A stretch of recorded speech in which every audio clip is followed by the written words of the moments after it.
The sewage pumping station लागले ग्रामसभा मेंबर्सांनी तेजे resolution move केला आणि बायोडायवर्सिटी मेंबर्सान पयली कंप्लेन घायलोली तेजेर सिवरेज पंपिंग स्टेशनाची आणि अकॉर्डिंगली पंचायतीन नोटीस कान सिवरेज डिपार्टमेंट आपयन हाडली. They have raised many questions biodiversity तांकां क्वेश्चन विचारलेली पूण तांकां आन्सर करूंक जायना जालें. सेम इशू सेम क्वेश्चन जे बायोडायवर्सिटी मेंबरान थिंग विचारलेली तीच क्वेश्चन ग्रामसभा बायोडायवर्सिटी चेअरपर्सनानू आतां ग्रामसभा घायली आणि ते आन्सर क्वेश्चन करून देखून पंचायतीनूय ते रेजोल्यूशन मूव केला पंपिंग स्टेशनार शोकॉस धाडपाक and to revoke the NOC since the school the colleges are close to the pumping station. आणि आता as per the Gram Sabha also we are going to execute that resolution and forward it to the concerned department to revoke the NOC. Sunburn resolution move केला means sunburn not to be allowed in South Goa. Romi scriptaku लागून resolution move केला. Already in सगळे resolution आम body meeting घेतली. पण ती charge Gram Sabha कोई पोतुनाडे. All this resolution has been accepted. Romi Konkani Romi लागून किती Romi लागून ते मी special status दिपाय केला आणि Gram Sabha members.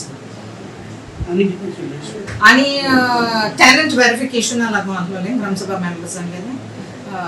पंचायतीन police station आमको letter कोचमो जिंकोन tenant दोले आमच्या locals आणि बिकोणे दोलो आहे गेमी tenant verification forms कोचमो कित्याक जायते tenants रावताय इट्स वेरी रिस्क आमगे सराउंडिंग locals आहे तांक लागून आणि तेंचेरूय तेमी कंप्लेन घाल म्हळ्यार की एकलो आतां कंस्ट्रक्शन लायसन्स घान फी पे केन लीगल आपणागे घर बांदिता जावं लीगल हॉटेल वो कसले आपणागे बिझनेस स्टार्ट करता पूण दुसऱ्या सायडीन जायच्या लोकलूय आहाय बेश्टे रूम्स भाड्या दिन टेनंटान दवरलो आहाय आनी इट्स हाय रिस्क सो तेजेरूय तेमी एक पंचायतीन हेजेरूय कितें एक्शन घेतून ग्रामसभा मूव केला. एकले ग्रामसभा मेंबरान एक पॉइंट उबाला की 5 मेंबर्स आमी 4500 आहाय ते 25000 कितें तरी आडयचे आनी सगळे मेंबर्सांनी ग्रामसभा मेंबर्सांनी सपोर्ट केला. ते कितें म्हणटाय 5 मेंबर्स इन्स्पेक्शना वयताय जावं सगळ्याकू भोंवताय कोर्ट केसीस वचपा जाय सरपंचान इतलो लेस पगाराचेर हें बसना न्हू सगळे MPs जावं MLA सगळ्यांकू इतलो मोठ पगार आतां पंचायती कितें येनाका. I really appreciate my locals for supporting these resolutions. Judith Almed, no, she lodges cases against our Colva people and Goans.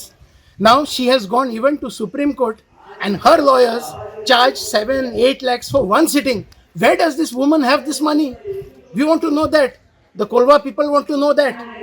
And we are warning also her followers who are doing illegal to behave themselves. Kita tank protection tege meta. Are ikon kole saibini. We want to know how these lakhs of rupees are coming into paying her lawyers of Supreme Court, High Court.